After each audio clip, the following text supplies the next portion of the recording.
My ex-fiance refused to respect my boundaries, so I married his best friend.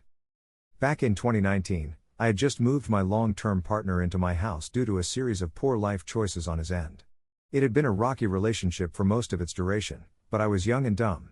I believed this was him wanting to commit and truly start our lives. By early 2020, we were engaged. I was a full-time university student, sole caretaker for my mentally disabled mother, and taking care of the house and our pets. He worked a standard 40-hour-a-week, minimum wage job and refused to help with any aspect of life. I found out on Christmas Day 2020 he had been unfaithful and had forgotten to tell me. He was planning on leaving me but had informed everyone except for me because he was failing to secure a new residence. Apparently his fuck buddy didn't like him enough to let him move in. At this point it was very little love lost and I expected he would be moving out within the coming weeks. Fast forward 3 entire months and his search for a living place was non-existent and he was acting more and more entitled.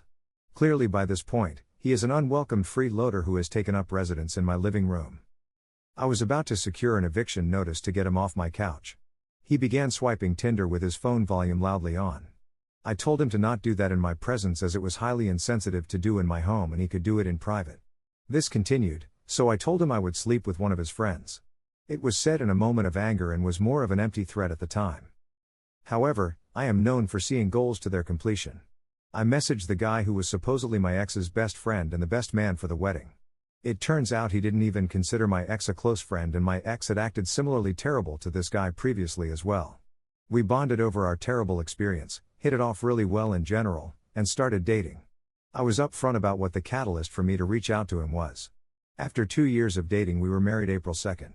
He watched me graduate with that bachelor's degree my ex disliked. I'm halfway through my master's, and my husband works in a specialized steady field that supports us. Last I heard my ex got kicked out of his dad's house, never was able to officially date his side chick, and has not made any choices to better his life.